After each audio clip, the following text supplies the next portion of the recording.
Irmãos, nunca houve na história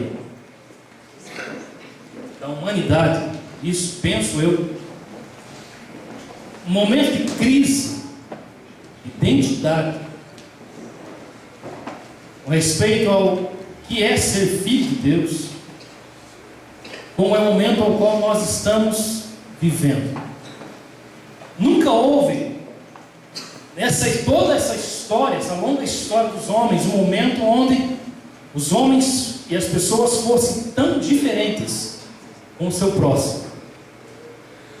Certa vez Jesus falou assim que nos últimos dias, por conta da maldade no coração de muitos homens, o amor de muitos outros se esfriaria.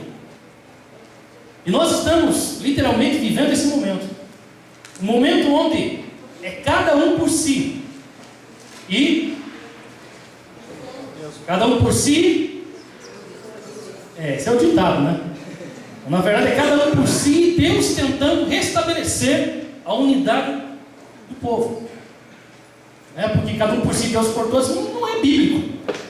Isso aí é do diabo, lançou esse ditado e falou: vamos fazer que esse negócio seja popular. E o povo fala por aí, Deus, cada um por si, Deus por todos. Mentira é essa, Nós vemos na oração de Jesus, antes dele ser crucificado, aquela oração maravilhosa de João. Ele começa a falar assim: Senhor, Pai, que esses discípulos que aqui eu estou deixando agora, eles têm a capacidade, estou parafraseando, a capacidade dada pelo Senhor de se tornar um só, como eu sou um como o Senhor. Ou seja, sempre foi essa questão de se tornar um. Mas hoje, querido, está assim, está difícil. Cada um por si. Ninguém mais se preocupa. Quando você olha um tempo atrás, você está muito longe, Vamos pouco tempo aí, Quando eu tinha aí meus 10 anos, 8 anos, eu lembro que havia um pouco mais de ajuda entre vizinhos, por exemplo. Sabe? Eu lembro que nós tínhamos uma vizinha e ela gostava de pendurar roupa no pátio da mãe. E ela pendurava a roupa e ia passear. E às vezes chovia, eu não importava que ela recolhia a roupa dela, dobrar a roupa dela, deixar arrumadinho, para ela voltar, ela pegasse lá para casa dela. Quem fez isso hoje? Não estou falando porque eu fazia, estou falando que era normal isso fazer, sabe? As pessoas faziam, se ajudavam. E vamos voltar um pouco mais atrás. Talvez lá por década de 30, 40, do século passado. Você tem a história, você ouve dos avós a história de que as pessoas eram mais amorosas, as pessoas se respeitavam mais, se ajudavam mais, se importavam mais umas com as outras. E passou o tempo, querido. Nós estamos hoje numa era onde ninguém se preocupa com nada mais, a não ser o próprio umbigo. Talvez é a geração do umbigo. Todo mundo tem um umbigo, graças a Deus. Só Adão que não tinha. Eu falei isso, Giovanni, você quase matou a risada, irmão? Isso é estranho aquela barriga, Giovanni? Mas, enfim, a geração do umbigo. Porque você só olha para você mesmo. Você não está mais preocupado em olhar para o teu semelhante e ver se ele precisa de alguma coisa. Na verdade, nós não temos mais essa preocupação, ou melhor, nós não. Nós somos uma geração que vamos fazer a diferença. Como o Nando falou, nós vamos falar mais sobre a questão do prefeito, não? No final do culto. Mas uma das coisas que vai falar para o prefeito, irmãos, é que assim, no primeiro século, a igreja do primeiro século, a igreja de Atos, era uma igreja que se preocupava com o semelhante, não era assim? Eles não podiam ver ninguém passando necessidade. O cara fazia o que fosse preciso para ajudar aquela pessoa. A igreja do século 3, 4, 5, era uma igreja que, como que eles trabalhavam? Eles iam de um país para o outro, uma região para outra, e eles não iam para igreja. Eles iam para um lugar onde eles viam necessidade. Precisa de uma escola, vamos abrir uma escola, vamos dar aula. Depois da escola eles abriam um hospital, vamos cuidar dos doentes. Depois eles pensavam em igreja, instituição igreja, porque eles estavam sendo igreja.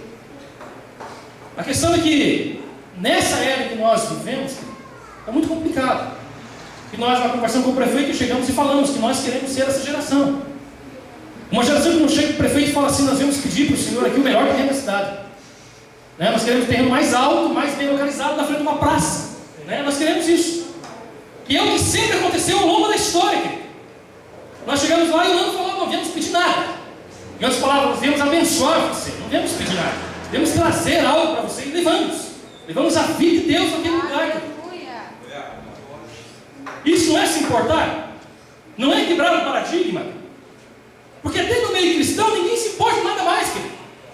A minha igreja crescendo, o meu culto crescendo, é o que tá bom. O resto, não estou nem aí. É assim. Quanto mais, querido, no mundão, das pessoas que não conhecem Deus, as pessoas que não sabem qual é a vontade de Deus. Eles não estão nem aí. Eles não se preocupam com nada, com ninguém. Mas Deus, querido, Ele tem levantado uma geração aqui nessa igreja, vocês, para transformarem essa realidade. Ele quer transformar isso. Porque Ele precisa, e hoje eu tenho uma palavra profética para a sua vida, Ele precisa que se levante pessoas que se importem com o próximo. Pessoas que estejam dispostas a pagar o preço. Pessoas que estejam dispostas a pagar o preço do conhecimento da palavra dEle, conhecer a palavra dEle. Que estejam dispostas a investir tempo na oração, no jejum, buscar conhecer mais de Deus para que possam levar essa vida, essa zoe para outras pessoas. Está se levantando uma geração e são vocês. Pessoas que estão se comprometendo em querer alcançar alguém. E Deus, hoje, traz uma palavra profética para você, querido. Ele precisa de sentinelas. Ele precisa de sentinelas. E sentinela significa, de uma maneira bem geral, significa um guarda bem armado de prontidão.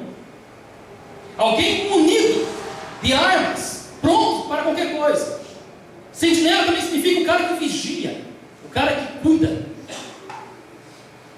Sentinela, querido, nossa linguagem é o cara antenado dos dias de hoje. Não é aquele cara que fica voando no mundo da lua. O culto está acontecendo, o cara nem sabe o que está acontecendo. O pastor está pregando, ele está lá mexendo no WhatsApp. Pelo amor de Deus, irmão, eu faço isso agora. Irmãos, Deus está precisando de sentinelas. De vocês que queiram pagar o preço do conhecimento da palavra dele. E queiram pagar o preço em olhar para o que está acontecendo ao seu mundo, ao redor. E falar para as pessoas que não estão nem aí, lá fora, dizer, querido, abra os teus olhos. A vida não é isso que você está pensando. A vida não é 9 meses na barriga, viver 70 anos e morrer e acabou. Não. Isso aqui é só um curto espaço dentro da sua vida. E que você pode escolher depois ir para a vida eterna ou para a morte eterna. Mas Deus precisa de pessoas que queiram fazer isso. E eu olho para vocês e eu vejo em vocês essas pessoas. E é por isso que Deus me trouxe essa palavra profética para a sua vida. Amém? Amém. Ezequiel 33. Ezequiel 33. Todos acharam? Amém. Veja se alguém do teu lado não tem Bíblia, não tem um celular, não tem um iPad, chegue perto dele. Ofereça, está aqui minha Bíblia.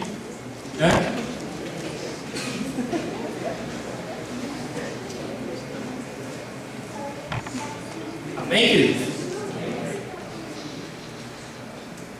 Ezequiel 33, 1. Eu vou ler na versão a mensagem, tá? A mensagem do Eterno veio a mim. Filho do homem, fale ao seu povo.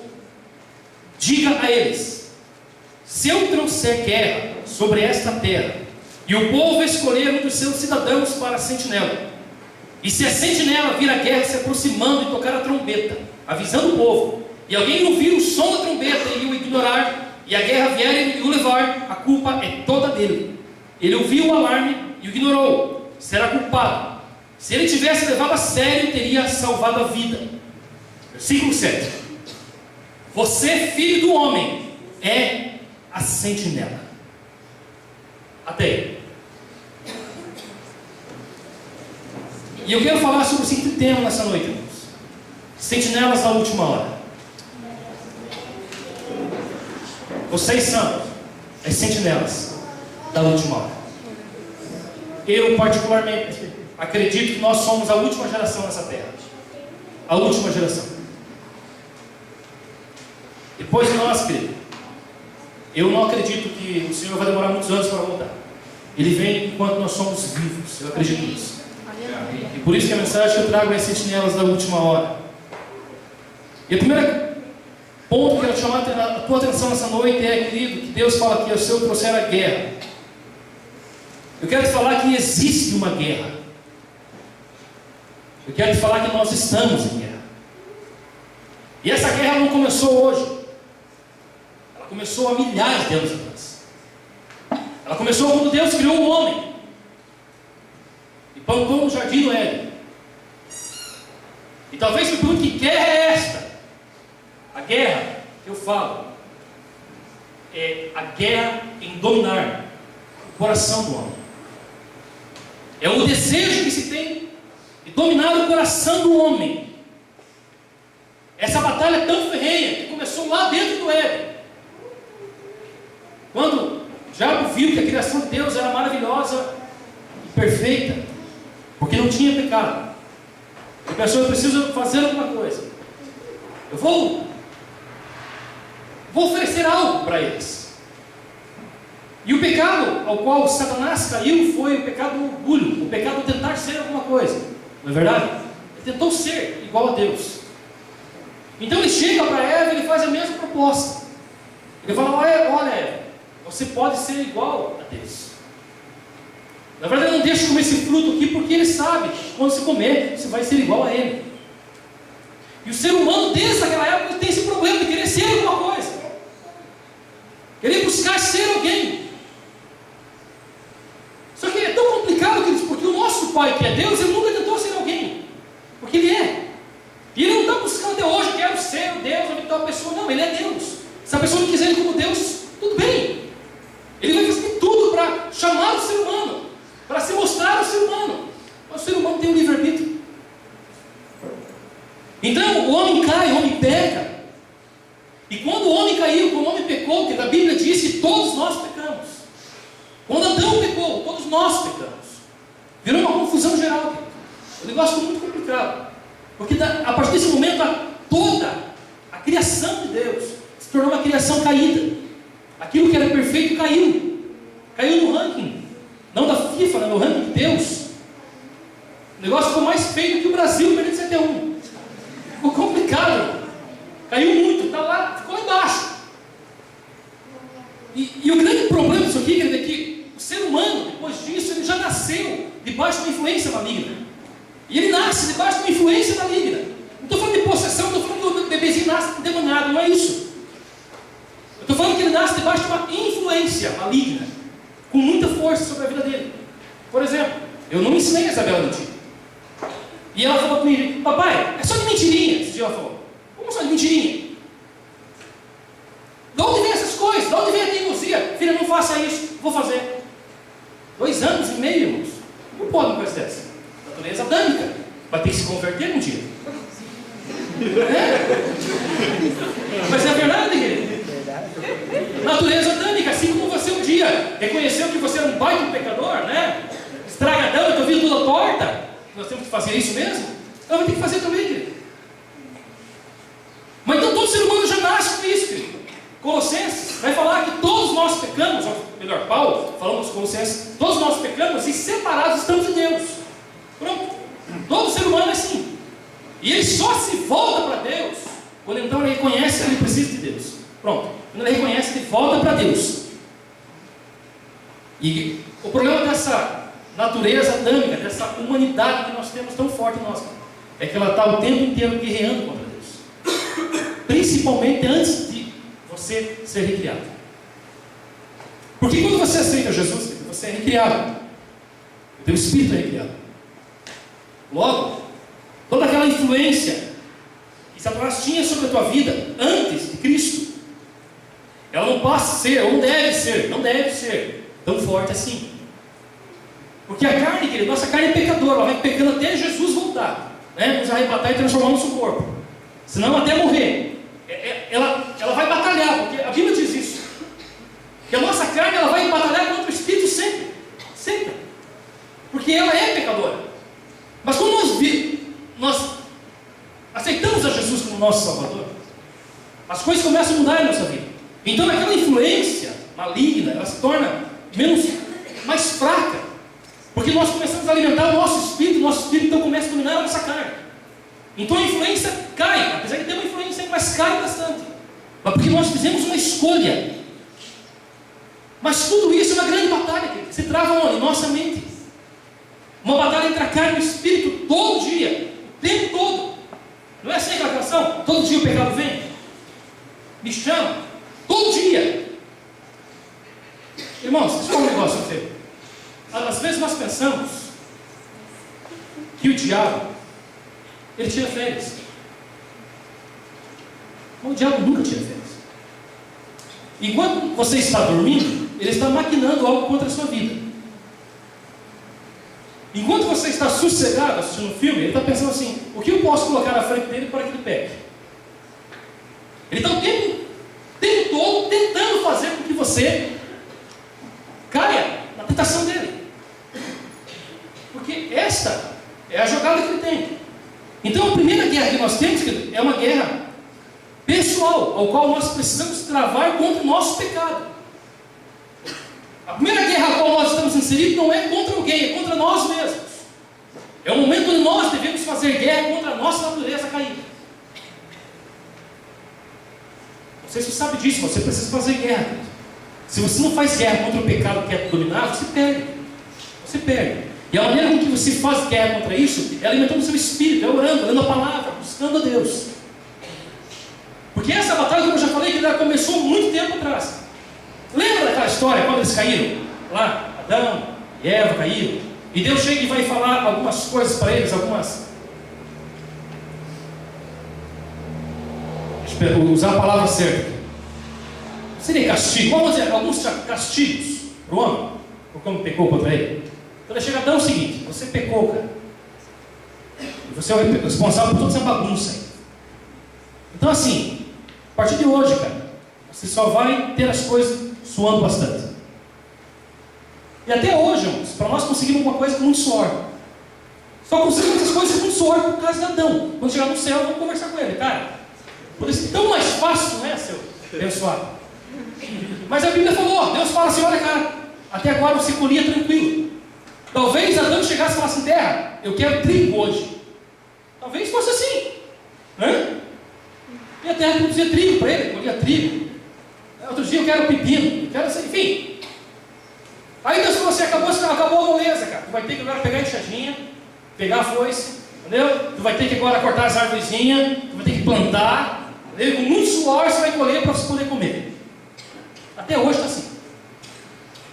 Para Eva, ele chegou: ó, Eva, é o seguinte. Aí, deixa eu só abrir um parênteses rapidinho aqui. Esse dia alguém me perguntou: pastor, qual que é a prova? Não, a pergunta foi assim: pastor, por que Caim casou? Saiu de casa, casou com quem? Né? Ele era filho, único. Né? Não tem essa dúvida das pessoas? A prova está aqui, nesse versículo. Nessa parte do castigo, Deus fala assim: Eva, seguinte, eu vou multiplicar as tuas dores de parto. Pronto, está respondido. Para quem não sabia, está aí a resposta. Porque só pode multiplicar algo que já existe, não é verdade? Então ela já teve filho. Deus só falou assim: vou multiplicar as tuas dores. Pronto. Então, aí olha o problema para a mulher, né? Já não era muito fácil, com certeza, ter filho. Ele falou: vou multiplicar. Até hoje está aí, né? O negócio está dolorido. Não é verdade? E para a serpente, Deus chama a cobrinha e fala: cobra, vem cá. Para você. Agora eu vou te falar algo meu, que eu acredito. Você, como animal, você vai perder as pernas. Você vai rastejar a partir de agora. Agora você, diabo, você vai passar a tua vida inteira comendo porra. Sabe por que eu acho que ele está falando com o diabo? E não com a cobra, animal? Você já viu uma cobra comendo porra? Eu nunca vi ela se esbaldando uma montanha de poeira. Já viu? Já não vê esse tipo de coisa, né? E olha que coisa interessante você pensar dessa maneira. Porque ela está lá, o diabo está lá, e Deus fala assim: ó, a partir de hoje você vai se alimentar de pó. Por quê? Porque ele gerou o pecado no ser humano. E o homem é feito do quê? Pó. A carne humana é feita de pó, querido. Portanto, o que alimenta o diabo é o pecado da nossa carne. Grave isso.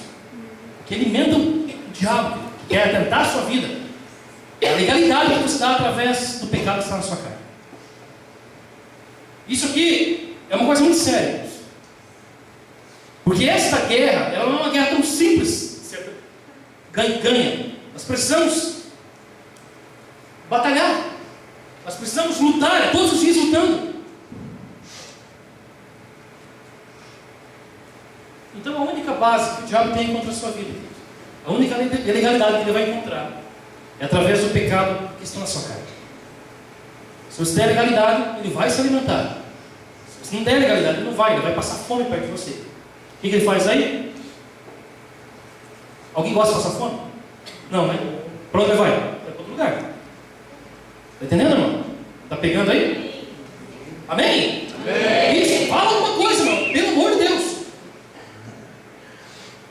Então, não é fácil, querido. Mas quando nós vencemos essa batalha, ele tem que fugir.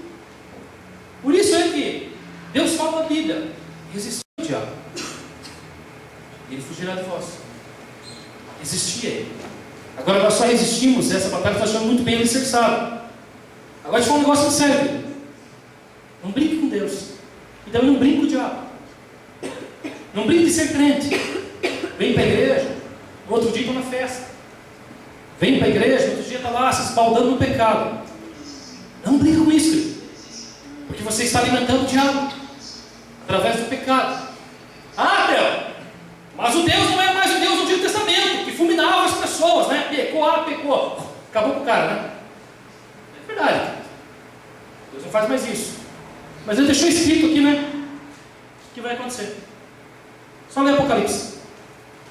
Então não precisa fazer mais, mas já deixou escrito, ó, se você não me obedecer, o que vai acontecer com você é isso aqui. Então nós precisamos ter esse cuidado. Tome cuidado. Deixa eu falar já para vocês jovens aqui abençoados. Cuidado com a roupa que se veste, irmãos. Rapaz, cuidado com a roupa que se veste. Você pode estar não alimentando o seu pecado, mas alimentando o pecado na vida de alguém. Dando um banquete para o diabo. Toma cuidado. Cuidado, meu irmão, com tudo que você fala, com as mentiras.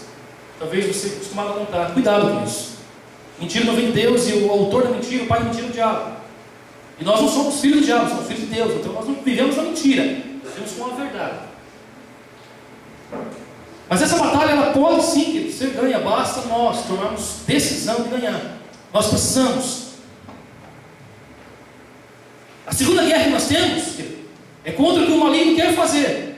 Ele quer dominar as pessoas com a mentira, exatamente com aquilo que ele mesmo criou. Ele quer dominar o mundo inteiro. E ele tem dominado as pessoas com a mentira. Tudo que ele faz é mentir. Então ele chega para a pessoa e fala assim: ele bota uma propaganda na televisão, um monte de cerveja, um monte de mulher pelada, né? E os caras se divertindo. Aí ele bota na cabeça do mundo que o cara ser feliz, se divertir, o cara tem que beber, né? E ali o cara vai ficar feliz, vai ser maravilhoso e tudo mais. Aí o cara acredita naquela mentira, vai lá e bebe um monte, enche a cara. Aí termina de beber lá, não sei quantas garrafas, aí ele acha que é o Marco Velho, né? E dá aquele pau no carrinho dele, né? Só que ele não consegue fazer a curva da Voz Salvelina? A curvinha da Voz Salvelina e acha um poste na frente. Está 200 por hora. Aí enfia o carro lá. Aí perde uma perna. Na melhor das hipóteses, perde uma perna. Aí o diabo fica autorizado dele e fala assim: enganei o bobão, ó. Porque o cara está sendo destruído nessa guerra que ele tem contra o ser humano, que eu não gosto de ninguém. Entendeu? Ele não leva as pessoas para o inferno por prazer, não é isso não. É porque ele odeia o ser humano. Aí o cara, imagina o cara pega a perna, ele fica lá, agora preciso pensar como que eu vou tirar a outra perna dele, né? Ele engana as pessoas, irmão. Ele fica enganando. Ele diz que a droga é bom, porque o cara dá umas viajadas legal e vê tudo colorido no mundo da lua, né? E a pessoa não se toca que ela está morrendo, porque os neurônios estão morrendo. E o cara vira um zumbi. Se não for Deus na vida do cara, o cara vira um zumbi. Mas começa tudo bonito, né? A maconhinha. Aí depois vai pro, sei lá, vai cocaína. Eu nem sei o que é o mais forte e o mais fraco, né? Mas chega nessa droga que é o crack, aí o cara se acaba de vez. Mas o cara fica enganado, porque ele acha que aquilo é legal. O diabo coloca lá para as pessoas, querido, que o sexo é uma coisa muito boa e todo mundo tem que fazer antes do casamento. Faça, porque é bom demais. Aí o cara acredita naquela mentira e entra naquela mentira e se destrói. Se destrói, porque o seu emocional fica destruído. Aí depois ele vai achar alguém lá, o emocional fica destruído. Isso não é Deus na vida de uma pessoa, querido. Não existe restauração. Por isso que se vê tantos casamentos aí fora destruídos por causa disso. Por causa de mentiras que o diabo colocou antes na vida da cabeça das pessoas. E os caras acreditaram.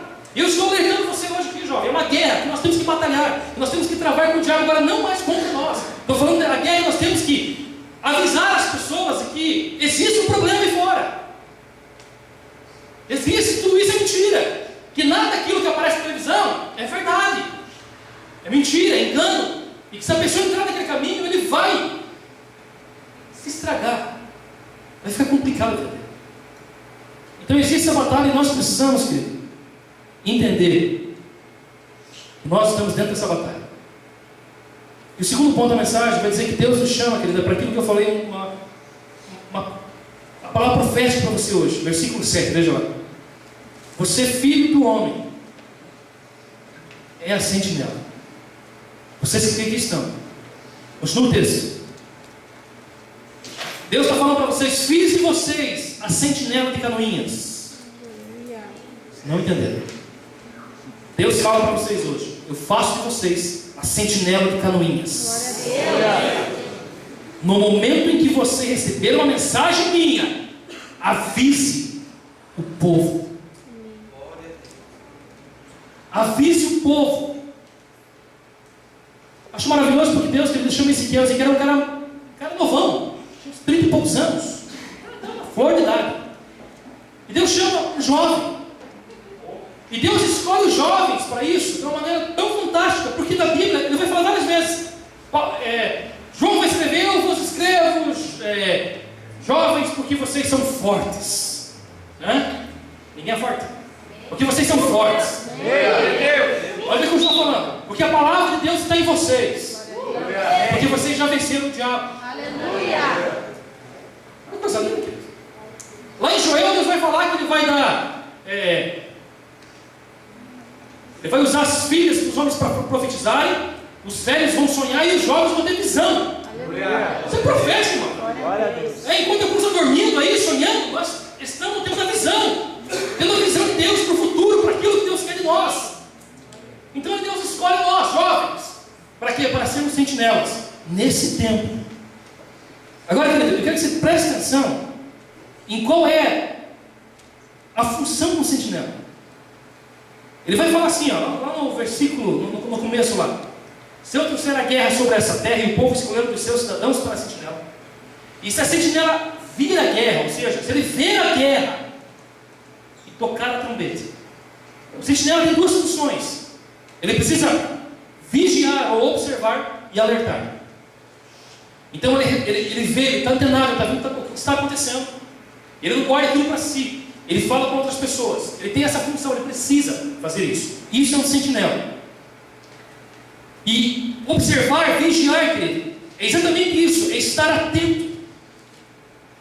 O sentinela, nesse texto, era aquela pessoa que ficava em cima do muro ou numa montanha antes da cidade. Ele ficava observando quando vinha os inimigos.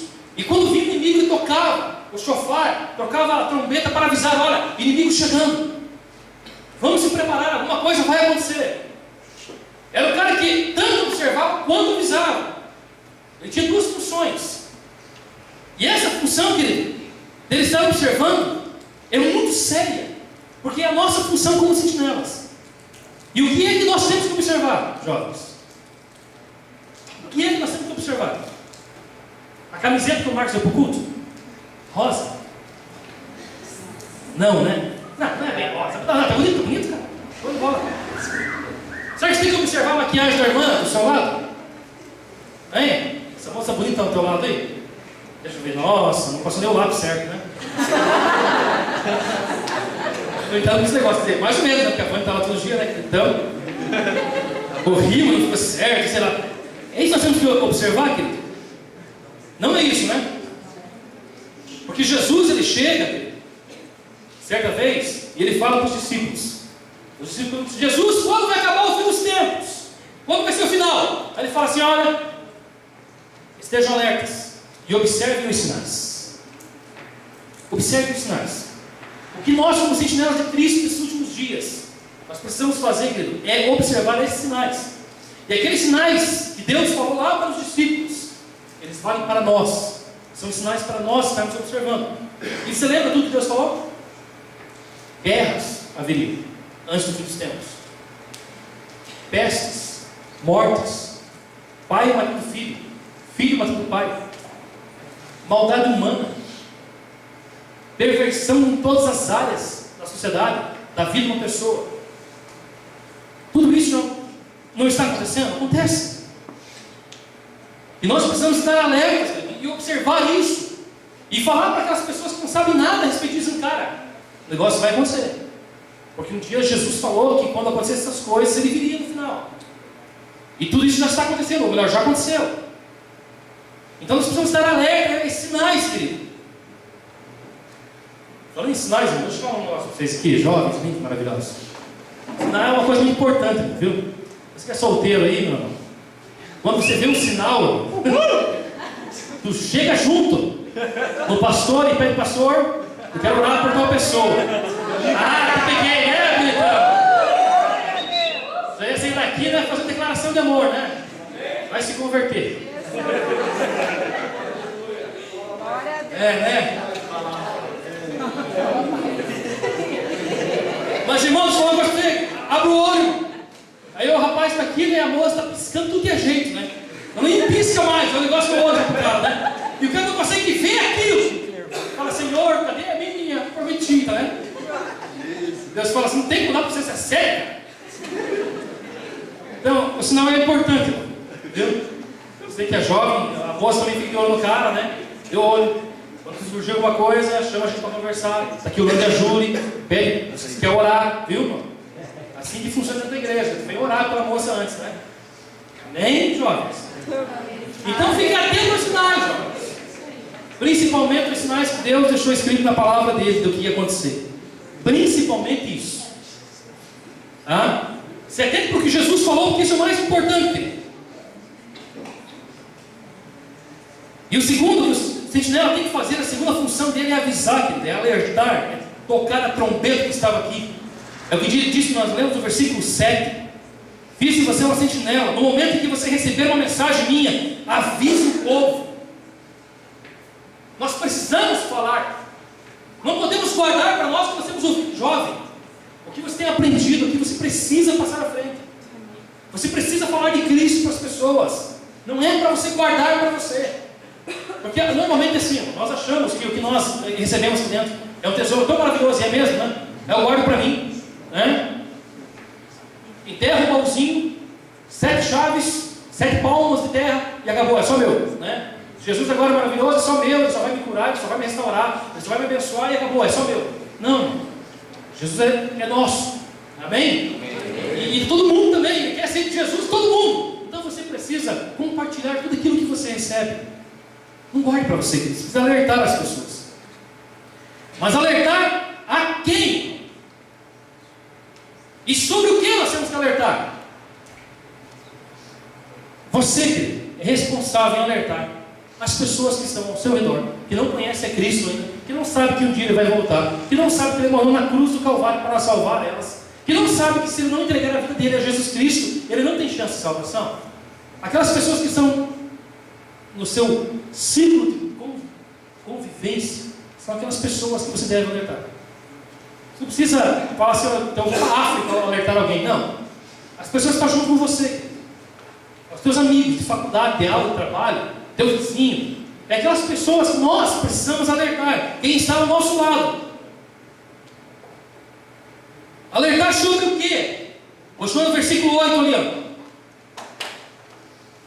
Se eu disser ao perverso, minha versão, você está na rota da morte.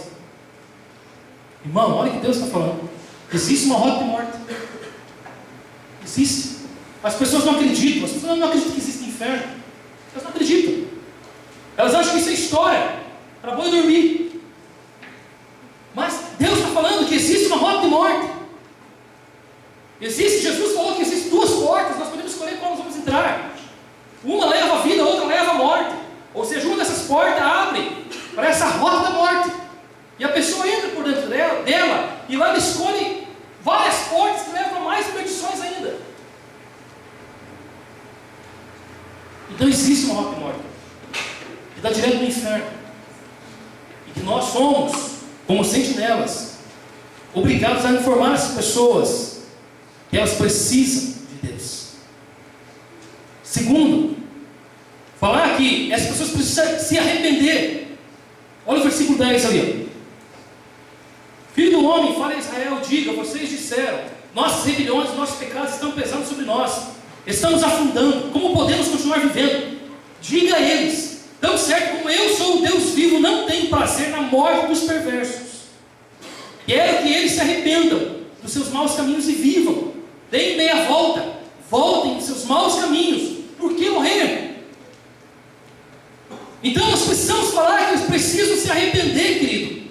Deus não quer que ninguém morra. Ele não quer. Ele quer que todo mundo chegue à salvação. Eu já falei isso uma vez aqui. Aquela pessoa que nasce uma vez só, morre 2 vezes. Que morre no seu corpo físico e vai morrer na morte eterna. Aquela pessoa que nasce 2 vezes, ela morre uma vez só. E eu nem conto como morte quando ela fecha o olho aqui, que para mim é só uma apagadinha, né? E vai direto para o céu. Eu digo como morte, eu conto como morte, é a morte para ver a vida. Então a pessoa, nós precisamos nascer 2 vezes para que nós possamos morrer uma vez só. Mas é necessário que haja arrependimento. É necessário que haja um olhar para dentro de si, para dentro da própria vida e diga: eu sou um pecador, eu preciso mudar de vida. Então nós precisamos alertar as pessoas, que elas precisam se arrepender. E terceiro, isso que é muito sério, precisamos alertar as pessoas que as boas obras delas não vão salvá-las. Versículo 12: e a mais filho do homem, diga ao seu povo: a vida justa de uma pessoa boa não vai salvá-la, se ela decidir se rebelar. E a vida má de uma pessoa perversa não vai impedi-la de se arrepender de sua rebelião. A pessoa boa que peca não pode esperar viver se escolhe pecar. É verdade que eu digo: as pessoas boas vivam. Mas se elas confiarem nas suas boas obras e se voltarem para o mal, aquela vida justa de antes de nada valerá. Morrerão pela vida perversa que levaram depois. Mas se eu disser a uma pessoa perversa: você morrerá pelo mal que fez, e ela se arrepender do pecado e começar a viver uma vida correta e justa, sendo generosa para com os desamparados, devolvendo o que roubou, ajudando o próximo e deixando de fazer o mal aos outros, essa pessoa viverá e não morrerá. Nenhum dos seus pecados será contabilizado. Ela está fazendo o que é certo, vivendo uma vida correta, e por isso ela viverá. Seus compatriotas dizem: a forma do Senhor agir não é justa, mas o modo como eles vivem não é justo. Se uma pessoa boa deixa a vida justa e mergulha no pecado, ela morrerá por isso. E se uma pessoa perversa abandona a sua vida em maldades e começa a viver de forma correta e justa, ela viverá. Mas vocês continuam dizendo: a forma do Senhor agir não é justa. Veremos, Israel. Eu decidirei o destino de cada um de vocês, exatamente com base no tipo de vida que cada um vive. Irmãos, existe um senso comum aí fora que diz que as boas obras salvam a pessoa.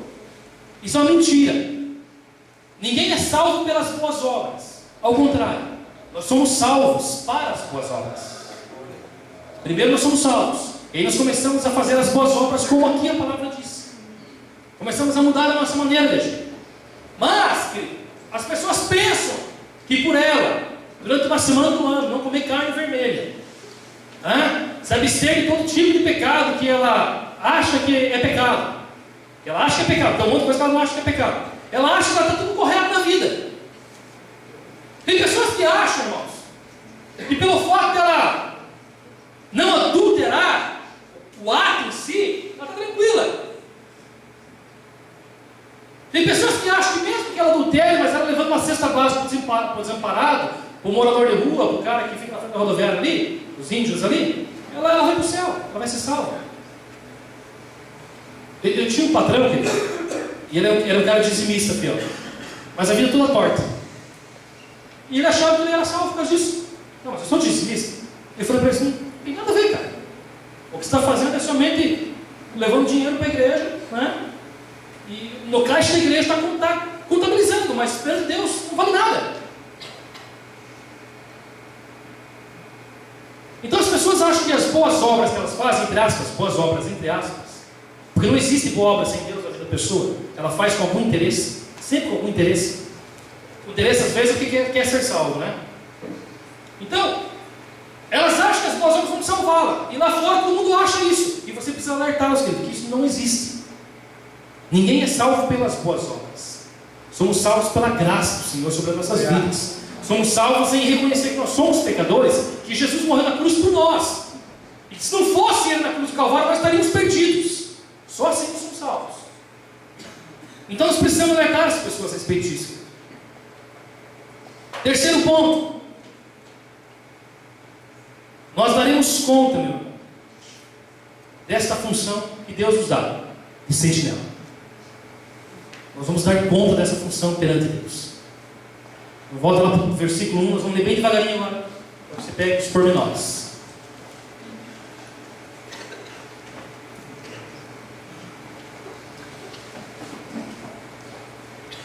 A mensagem do Eterno veio a mim: Filho do homem, fale ao seu povo e diga: se eu trouxer a guerra sobre essa terra, e o povo escolheu de seus cidadãos para a sentinela, terra onde nós vivemos, sentinela é vocês, e se a sentinela vir a guerra se aproximando, todos os problemas que nós temos enfrentado, e tocar a trombeta avisando o povo, e alguém ouviu o som da trombeta e o ignorar, e a guerra vier ou levar, a culpa é toda dele. Ele ouviu o alarme e ignorou, será culpado. Se ele o tivesse levado a sério, teria salvado a vida. Mas, se a sentinela vir a guerra chegando, e não tocar a trombeta para avisar o povo, e a guerra chegar e tirar a vida de alguém, eu tornarei a sentinela responsável pelo sangue derramado de qualquer perverso desavisado. Você, filho do homem, é a sentinela. Fiz de você a sentinela de Israel. No momento em que você receber uma mensagem minha, avise o povo. Se eu disser ao perverso: você está na rota da morte, e você não se manifestar e não avisar o perverso para que mude o seu caminho, o perverso morrerá sem ser alertado dos seus pecados, e eu vou considerar você responsável pelo sangue dele. Mas se você avisar os perversos para que mudem a sua maneira de viver, e eles não o fizerem, morrerão os seus pecados bem avisados, mas ao menos você salvará a sua vida. Pode falar: ai, ai, ai.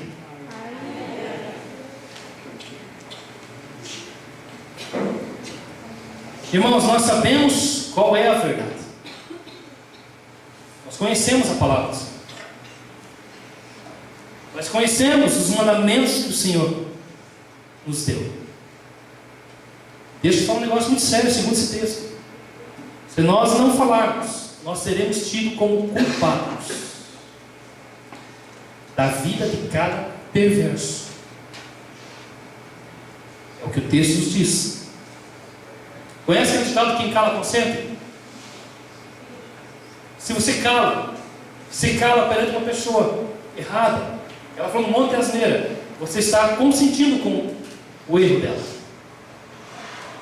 Você está consentindo com ela ir para o inferno. Mas esse sangue vai ser cobrado de você. Lembra aquela frase que eu falo de vez em quando? Essa geração de pregadores responderá para essa geração de pecadores. Nós, sentinelas aqui da Igreja Batista Sol de Caminhos, nós vamos responder pela geração, não só um meio a Deus, por todos. Nós vamos responder por aqueles ao qual nós temos contato. E eu sei, querido, que talvez nós estamos aqui, cento e quantas pessoas? 150, 160? Talvez o nosso nível de contato e conhecimento em Caminhos abrange todo o restante dos jovens de Caminhos. Talvez sim. Nosso nível de contato. Irmãos, nós precisamos entender isso. Que nós somos responsáveis pela vida de cada uma dessas pessoas. De cada uma daquelas pessoas que está no seu ciclo de amizade, você é responsável. E um dia, você vai ter que dar conta dele. Um dia, nós vamos prestar contas a Deus.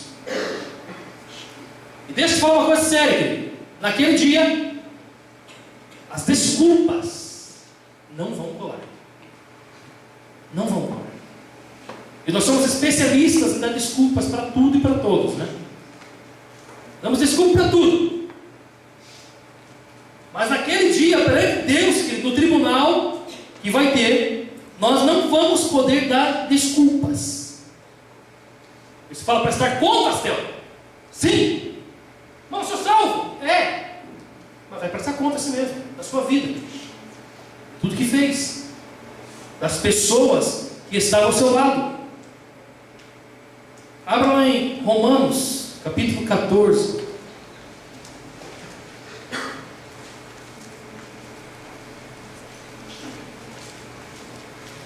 Meio pesado hoje, né?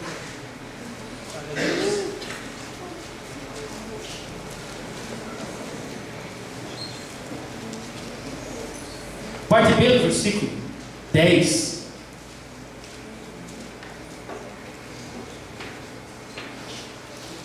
Romanos 14, 10, a parte B do versículo vai dizer assim: ó, pois todos compareceremos diante do tribunal de Deus, porquanto está escrito: por mim mesmo jurei do Senhor, diante de mim todo joelho se dobrará e toda língua confessará que eu sou Deus. Deste modo, cada um de nós prestará contas de si mesmo a Deus. Agora abra em Mateus. Mateus capítulo 12, versículo 36. Irmão, isso aqui é complicado.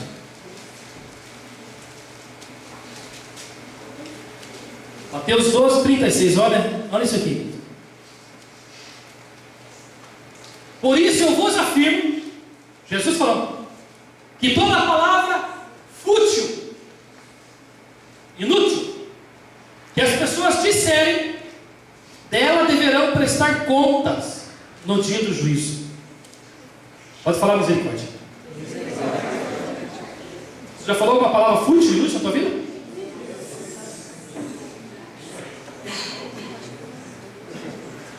Sabe o que Deus está falando aqui? Ele está falando assim, ó, perde muito tempo de vocês. Ele está falando. E de cada uma daquelas perdidas de tempo, se tiver na vida de vocês, vão prestar contas. Está falando para todo mundo, querido. Salvo, não salvo, todo mundo vai ter que prestar conta sobre tudo que falou. Meu Deus! E naquele dia não vai colar, chegar lá do Senhor, eu não sabia. Não sabia. Eu não sabia o que pregar às pessoas. Talvez ele fale assim: você não sabia que eu morri por você na cruz do Calvário? Você sabia que meu sangue foi derramado por você? Você sabe disso, né? Eu não tinha conhecimento, Senhor.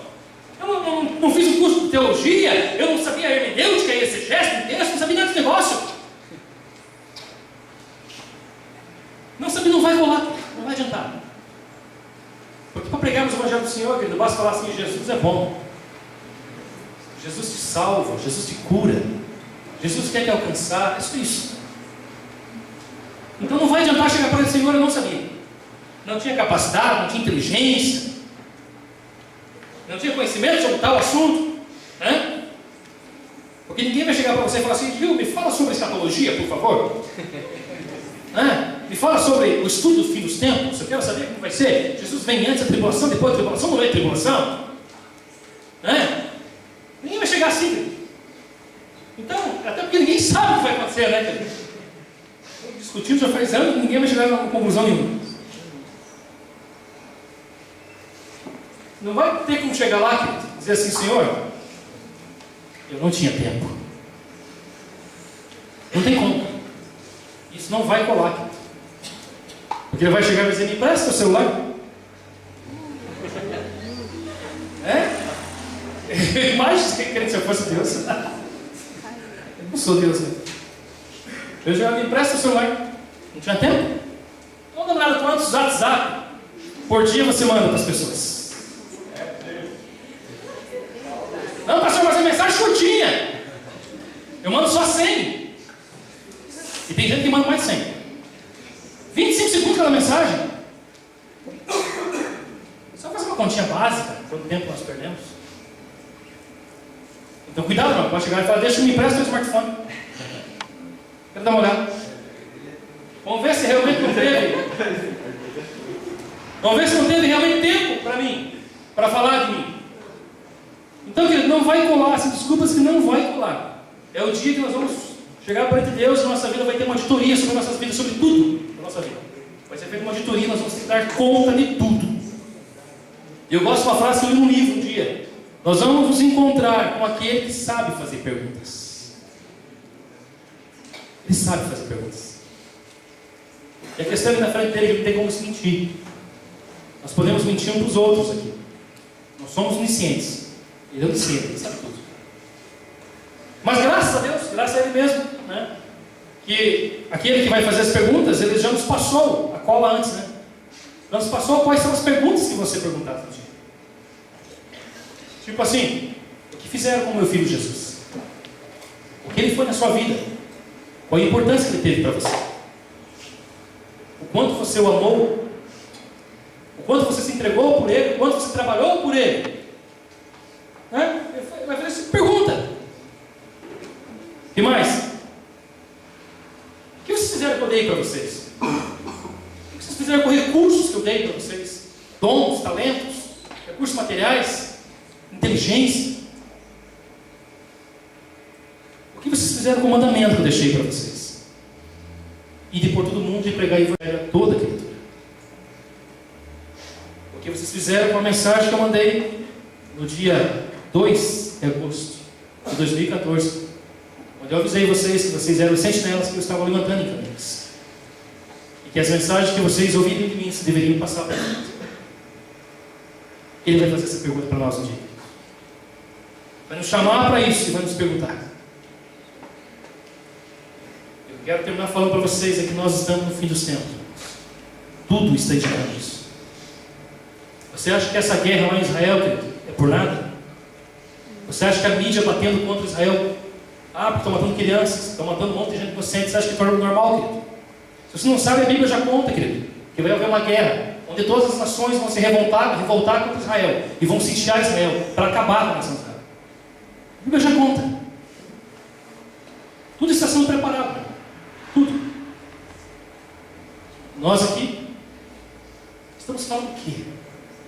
Estamos fazendo o quê? Qual tem sido o nosso posicionamento, querido? Será que nós estamos realmente repassando à frente tudo aquilo que nós recebemos? Será que nós nos importamos tanto assim com as pessoas ou deixamos? Ou queremos voltar? Ou queremos ser igual à geração que vive por aí e não se importa com ninguém? Ninguém se importa com nada. Não. Vocês não.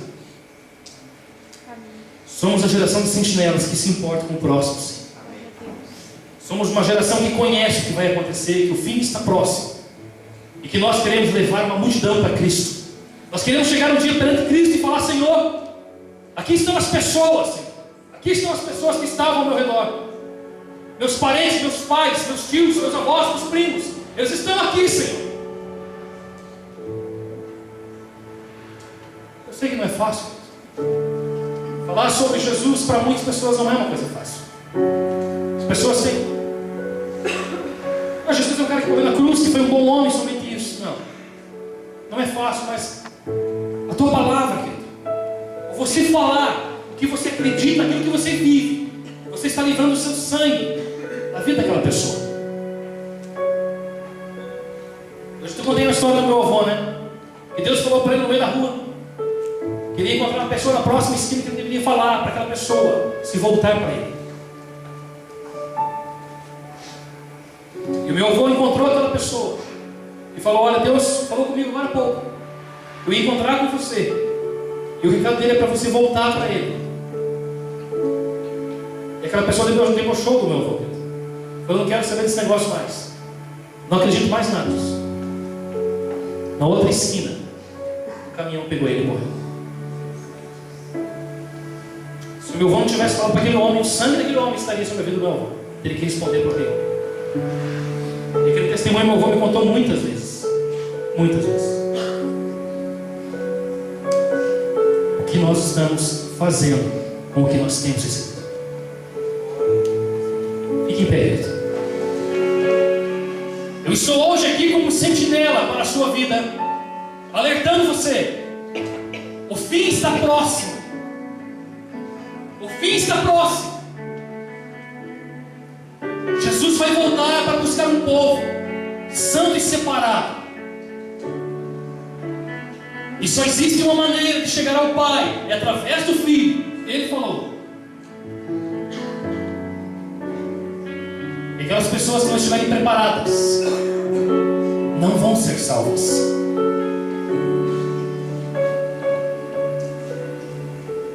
Quando você olha para a sua vida, você começa a fazer uma análise. Como está a guerra na sua vida? Está ganhando ou está perdendo? Será que a influência maligna está tão grande sobre a tua vida que você está perdendo tudo?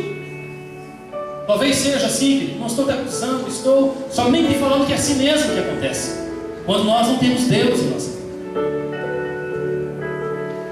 Nós como sentinela, eu tenho que te falar, querido, Jesus está nessa noite chamando você, dizendo: eu quero te salvar. Eu quero te salvar de toda a tribulação que vai vir ainda sobre a terra. Eu quero te salvar da morte eterna que vai vir para aquelas pessoas que não reconhecerem a Ele como Salvador. E talvez se entrou nessa noite na tua vida exatamente assim, querido. Você não tem Deus sobre a tua vida. Você nem sabe o que se quer da sua vida. Talvez você nem sabia que Jesus ia voltar. E nem sabia que aquilo que você faz é pecado. Eu estou te falando como um sentinela, mas como uma boa notícia, porque o Evangelho é boa notícia. Eu estou falando para você que Jesus, ele veio a essa terra, ele morreu na cruz do Calvário para te resgatar, para te salvar, para te purificar. E a Bíblia nos fala aqui: nós precisamos reconhecer a Jesus Cristo como nosso Salvador. Precisamos confessar a Ele como o Senhor da nossa vida, para que nós possamos ser salvos. É só isso. Não precisa fazer uma multidão de boas obras, você vai fazer depois. Mas para ser salvo, você precisa entregar a sua vida a Cristo Jesus. É a Bíblia que diz. E talvez você nunca fez uma oração dizendo: eu quero entregar a minha vida a Jesus. Mas nessa noite Deus falou contigo, e você quer entregar a sua vida a Jesus. Você quer mudar a história da sua vida. Eu quero orar por você. Eu quero que você levante uma das suas mãos. Você que nunca fez uma oração dizendo: eu quero entregar minha vida para Jesus. Levante uma das suas mãos, eu quero orar por você. Isso, fica a tua mão bem alta levantada, por favor, querido. Levante bem alta a sua mão. Não precisa ter vergonha, querido. Levante bem alta a sua mão. Você quer entregar a sua vida hoje para Jesus e quer fazer essa aliança que foi cantada, uma aliança eterna contigo, querido, que nunca mais vai ser acabada. É uma mudança geral na sua vida. Mudança geral na sua vida. Você que levantou a mão, vem aqui à frente, quero orar para você. Vem bem pertinho de mim, vem cá, querido. Bem pertinho de mim, vem aqui, querido. Hoje é o dia da sua vida.